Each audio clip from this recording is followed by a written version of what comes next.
Varicose veins కి సరైన చికిత్స కోసం సంప్రదించండి ఎవిస్ హాస్పిటల్. నమస్తే రమగారు. నమస్తే జయ. రమగారు, మనకు కార్తీక మాసంలో వచ్చే పౌర్ణమికి చాలా విశేషం ఉంటుంది కదండి. అట్లా మరి ఈ మాసంలో వచ్చే అమావాస్యకి కూడా అంతేనా? ఈ రోజు ఏం చేయాలి అసలు? అమావాస్య నాడు ప్రత్యేకంగా చేసేది ఏమీ లేదు.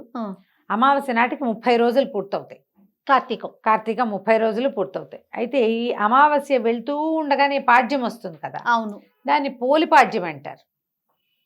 అమావాస్య నాటి సాయంకాలం నుంచో లేదా అమావాస్య వెళ్తూ ఉండగానో పాడ్యం నాడు కుదరని వాళ్ళు అమావాస్య నాడు ఆఖరి దీపాలు పెట్టుకుంటారు. ఇది ఏమిటంటే నీటిలో దీపాలని వదిలిపెట్టే కార్యక్రమం చేస్తారు ఎక్కువగా. పోలిపాడ్యమికి ఒక ప్రత్యేకమైన కథనం కూడా ఉంటుంది. కార్తీక పురాణంలోనూ చెప్పబడుతుంది. పోలి స్వర్గారోహణ. ఈ పోలి అంటే ఏమిటో తమాషాగా ఉంది. పోలమ్మ అమ్మాయి పేరు. పోలాలు పెట్టుకుంటారు. పోలేరమ్మ మీద నుంచి పెడతారు కదా. ఆ ఇంట్లో ఆఖరణ పుట్టిన పిల్లలు, లేక పుట్టిన ఆడపిల్లలు, చచ్చి బతికిన పిల్లలు, వాళ్ళకి పోలి పేర్లు పెడతారు. పోలి అని పిలుస్తారు. ఎంతమంది కనపడతారో ఆ పోలాలు, పోలమ్మ ఇలా. అయితే ఈ పోలి కథ చాలా వింతగా ఉంటుంది. ఈ కథ చెప్పుకుని అక్షింతలు వేసుకుంటారు, దీపాన్ని పెడతారు. ఏంటంటే ఇప్పుడు నెల రోజులు మనం కార్తీకం శుద్ధంగా చేసుకుంటారు ప్రతి వాళ్ళు కూడా. అవును, మిగిలిన ఏవి దానాలు ధర్మాలు అవి ఇవి చేసినా చేయకపోయినా పొద్దున్నే స్నానం, దీపం. ఊర్లలో ఉండే వాళ్ళు ఏం చేస్తారు, చెరువుకి వెళ్ళి స్నానం చేసేయటం, చెరువు గట్టును దీపం పెట్టేసుకోవటం. వెళ్ళేటప్పుడే పట్టుకెళ్ళిపోతారు వస్తువులు, నూనె, దీపం, ప్రమిదలు, ఒత్తులు పట్టుకెళ్ళిపోతారు. దేవాలయాలు ఏవైనా చెరువు గట్టునే ఉంటే స్నానం చేసేయటం, ఆ తడి బట్టలు పెడిచేసుకుని సూర్యుడికి అర్ఘ్యం ఇచ్చేసుకుని దండం పెట్టారు. అర్ఘ్యాలు ఇంకా సూర్యోదయం కాదు, ఓ దండం పెడతారు రాని సూర్యుడికి, దీపం పెట్టేసుకుంటారు ఆడవాళ్ళు. మగవాళ్ళు అయితే సంధ్యావందనాది కార్యక్రమాలు చెరువు గట్టనో నదీ తీరానో అలాగే చేసుకునేవాళ్ళు. బావి దగ్గర స్నానం చేసి వచ్చే దారిలో ఉన్న దేవాలయంలో దీపం పెట్టి వచ్చేసే పద్ధతి కూడా కనపడుతుంది. ఈ ఊళ్ళల్లో చిన్న చిన్న పల్లెల్లో దేవాలయాలు అవి లేని వాళ్ళు ఏం చేసేవాళ్ళు, సమీపంలో ఉన్న నదీ తీరాలకు వెళ్ళిపోయేవాళ్ళు. వెళ్ళక్కడ నివసించి నెల రోజులు దీపం పెట్టుకొచ్చేవాళ్ళు. తెల్లవారుజామునే 4-3 గంటలకల్లా బయలుదేరి వెళ్ళిపోయి అప్పుడు ఏముంది 6ంటికి పడుకునేవాళ్ళు. సాయంత్రం 3ంటికి లేవడం ఏమీ కష్టం కాదు. అవునవును. ఈ వెళ్ళిపోయి 3 గంటలకల్లా వెళ్ళటము, స్నానం చేయటము, దీపారాధన చేసుకోవటం, తెల్లవారేసరికల్లా మళ్ళీ ఊళ్ళోకి వచ్చేసేయటం. దూరంగా ఉన్న నదీ తీరాలకు కూడా ఇలాగే వెళ్ళేవాళ్ళు. తీర్థాలకు వెళ్ళటం ఇదొక విధానంగా వెళ్తుంది. ఇప్పుడు కూడా మనం అలాగే ఇంచుమించుగా చేస్తున్నాం. మనకేంటంటే జనాభా పెరిగారు, జనావాసాలు పెరిగిపోయినాయి. ఈ నదీ నదాలు, చెరువులు, జామలు మనకేమీ లేవు. చెరువులో స్నానం చేస్తే ఏదో పిచ్చెక్కినట్టు ఉంటుంది. స్విమ్మింగ్ పూల్లోనూ వాటిలోనూ స్నానాలు చేయలేం కదా. భూ సంబంధమైన జలాలు కావు అవి, ప్రాక్టికల్ కుదరదు కదా. కాబట్టి మనకు పుష్కలంగా స్విమ్మింగ్ పూల్స్ ఉన్నప్పటికీ మన ఊళ్ళల్లో కుదరదు. అవును, ఏదో ఇంట్లోనే స్నానం చేస్తాం. కుదిరితే ఏదైనా ఒక్కరోజు వెళ్ళి ఏ నదిలోనో ఏ చెరువులోనో చేస్తాం. ఇలా 30 రోజులు చేశాక, 30 అంటే రోజులకి 30 చెప్తాం. తిథులు అవో 15 తిథులు, ఇవో 15 తిథులు. ఈ 15 తిథుల్లో ఒకటి క్లబ్ అయిపోయి ఓసారి 28 రోజులే వస్తాయి, ఓసారి 29 రోజులు వస్తాయి. ఓ రోజు ఎలాగోలాగా లుప్తం అయిపోతాయి, ఎక్కడో చోట క్లబ్ అయిపోతుంది. ఇన్ని రోజులు పెట్టి ఈ అమావాస్య నాడు 30వ రోజుగా పూర్తి చేసుకుంటారు. చేసుకుని అమావాస్య నాడు సాగనంపకుండా పోలి స్వర్గారోహణ పాడ్యమి నాడు చేస్తారు. పాడ్యమి నాడు ఏం చేస్తారు, ఇట్లా తెల్లవారుజామునే, అదే లాస్ట్ దీపం. మన అరటి డిప్పలు దొరుకుతాయి కదా, అరటి డిప్పకి చిన్న చిన్న హోల్స్ చేసి, ఆ హోల్స్ చేయడం కూడా మా చిన్నప్పుడైతే నాకు తెలిసి ఈ మందు సీసాలు ఉండేవి చూడు, బాటిల్స్, టానిక్సే బాటిల్స్, వాటికి మూతలు రేకు మూత కదా, ఆ రేకు మూత ఇలా గుచ్చి ఇట్లా తిప్పితే ఆ డిప్ప ఊడొస్తుంది. అందులో ఆవు నేతిలో ముంచిన ఒత్తిని అందులో వేసి వెలిగించి నీళ్ళల్లో వదిలిపెడతారు. అవును, నీటిలో వదిలిపెడతారు. దీపాలని వదిలిపెట్టి మళ్ళీ వచ్చే సంవత్సరం మళ్ళీ కార్తీక దీపాలు పెట్టుకుంటామని అంతవరకు పోయి రమ్మని అమ్మవారిని దీపలక్ష్మిని సాగనంపుతాం. పెద్ద పూజా విధానంగా ఏం చెయ్యరు. ఇంట్లో దీపం పెట్టుకోవటం, ఇది పసుపు బొట్టు పెట్టి అరటి డిప్పలకి దొప్పల్లో దీపాలు పెడతారు. ఈ గంగలోనూ అక్కడ కనపడుతుంటాయి మనకి నదీ తీరాల్లో, గోదావరి నదీ తీరాల దీపాలు వెళ్తూ కనిపిస్తాయి. అరటి డిప్పల్లో చేస్తారు. ఇంత తట్టు మన రైతు బజార్ల నిండా అరటి డిప్పలు దొరుకుతున్నాయి ఇప్పుడు. మనకి ఇక్కడ నీళ్లు లేవుగా, ఏం చేస్తాం, అందుకని మనం ఒక టబ్లో వదిలిపెడతాం.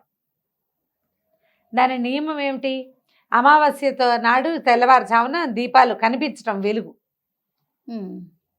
ఈ దీపాల వెలుగులో మన పితరులు ప్రయాణం చేస్తారు. ఇలాంటి దీపం మనం ముందు పెట్టాం. అది ఎప్పుడు నరక చతుర్దశి రోజున, అవును. సరిగ్గా నెల క్రితం కదా. అవును, దీపావళి అవును. అమావాస్యకి పెట్టామా? అవును. దీపావళి అమావాస్య తర్వాత అక్కడి నుంచి నెల రోజులు చేసాము చూడు. అలాంటివే యమ దీపాలు ఇవి. ఇప్పుడు మన కార్తీకంలో 2 విశేషమైనవి చెప్తారు. జ్వాలా తోరణం ఒకటి చాలా అద్భుతమైందని చెప్తారు. తర్వాత ఇది వెళ్ళే దాన్ని చూసి దండం పెట్టుకోవటం. మనమే చేయలేకపోయాం, ఎవరో వేస్తారు, దండం పెట్టుకోండి, అది కూడా ఫలితాన్ని ఇస్తుంది. ఈ పోలిని పంపించటము, ఆ పోలిని పంపటం కాదు, జ్యోతిని పంపటం. ఈ పోలమ్మ కథ విశేషంగా చెప్తారనమాట. కథ బాగుంటుంది. పూర్వం ఒక నదీ తీరంలో ఒక రజక కుటుంబం ఉండేది, చాకలి వాళ్ళ కుటుంబం. 5 కొడుకులు వాళ్ళకి. అయితే వాళ్ళిద్దరు భార్యాభర్త బాగానే ఉండేవాళ్ళు. ఈ 5 పిల్లలకి పెళ్ళిళ్ళు చేశారు. ఆఖరి కోడలు పోలి. ఈ ఆఖరి కోడలు ఏంటంటే, అది ఇంటి దగ్గర ఒక దేవాలయానికి అనుబంధంగా ఉన్న రేవులో పనిచేసేది చిన్నప్పుడు ఆ పిల్ల.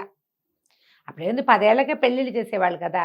ఆ దేవాలయంలో వచ్చే కృష్ణారామ అన్నిటికీ స్పందించి పూజా పునస్కారం, దానికి దీపం పెట్టుకోవటం, వేళకి మరి ఉపవాసాలు ఉండటం, గుళ్ళో దర్శనానికి వెళ్ళటము, గుడి ప్రసాద స్వీకారం మాత్రమే చేసి ఉపవాసం చేయటము, ఇలాంటి నియమాలు ఉండేవి. మంచి భక్తి కలిగిన పిల్ల.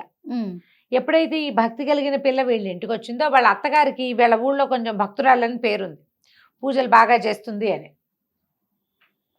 మంచి పేరుంది. గంగమ్మో ఏదో దాని పేరు. అయితే ఇంత పేరున్న అత్తగారు కోడలు వచ్చాక కోడలు భక్తి ఎక్కువైంది, అత్తగారి భక్తి తగ్గిపోయింది. కష్టంగా ఉండేది. అందుకని ఈ కోడల్ని ఏమీ పూజ చేసుకొని ఇచ్చేది కాదు, విపరీతంగా పనులు చెప్పేది. తను గుళ్ళోకి వెళ్తూ పెద్ద కోడళ్ళని 4 వెంటేసుకెళ్ళేది, కానీ చిన్నపిల్లని రానిచ్చేది కాదు.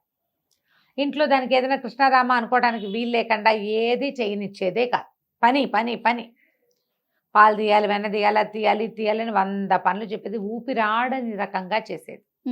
ఇవి ఎట్లా అంటే, సంధ్య దీపం ఇట్లా ప్రదోష వేళ దీపం పెట్టాలి కార్తీకంలో. సూర్యోదయానికి ముందు చేయాలి. సూర్యోదయానికి ముందు ఇంట్లోంచి బయటకు వెళ్ళనిచ్చేది కాదు స్నానానికి. పోనీలే సాయంకాలం దీపం పెట్టుకుందామంటే అన్నీ చేతి నిండా పనులు. ఇలాగే చేసేది. అయితే ఇలా కొంతకాలం గడిచింది. పిల్ల కొంచెం బాధగా ఉండేది, కానీ అయినా కూడా అది ఏం చేసేది, వాళ్ళ వాకిళ్లలో ఈ పత్తి చెట్లు ఉండేవి. పత్తి కాయ కోస్తే అత్తగారికి తెలిసిపోతుంది. ఆ కాయ ఇట్లా విచ్చుతుంది కదా, టుప్పమని పగులుతుంది. అది పగిలితే పత్తి ఇట్లా తెల్లగా ముద్దలాగా వస్తుంది. అలాగా కొంచెం తీసి ఒత్తి చేసుకునేది, దాంతో చేసుకునేది దీపం.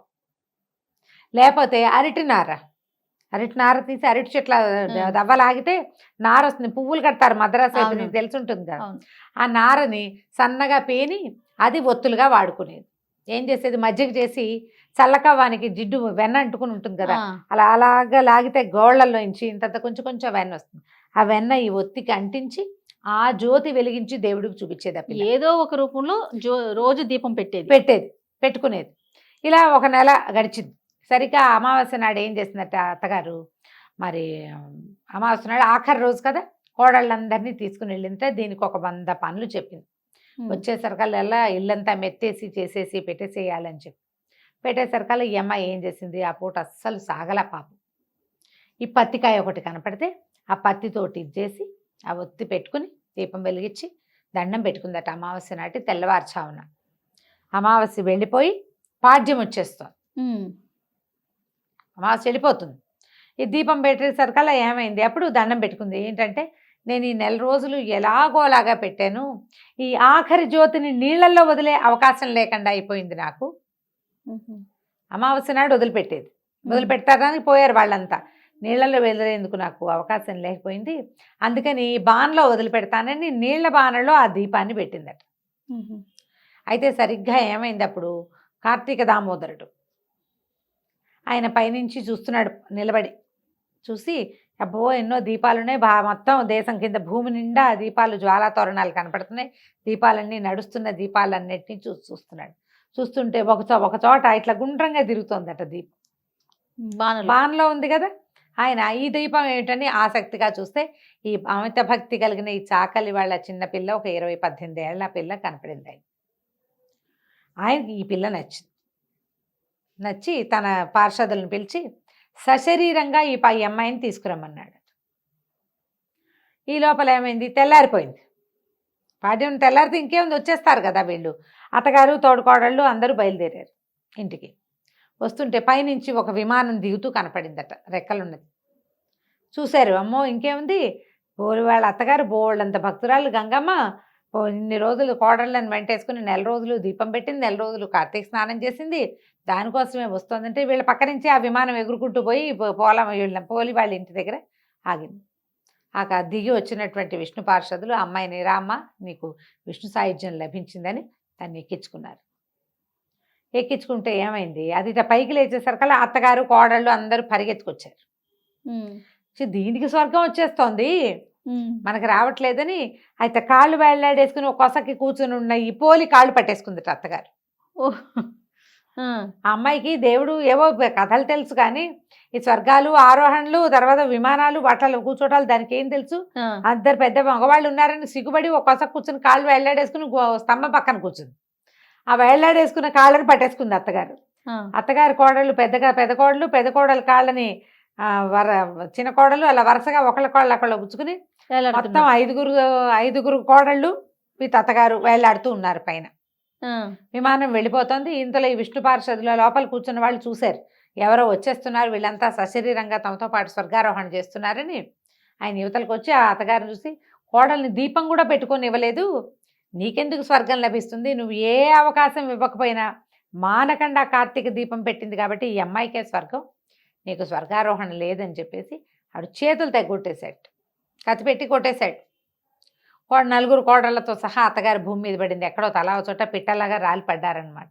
చెట్టు మించి రాలిన పళ్ళు తలా పక్కకి పడ్డట్టు పడిపోయారు. ఈ పోలమ్మని మాత్రం స్వర్గానికి తీసుకెళ్ళిపోయారు.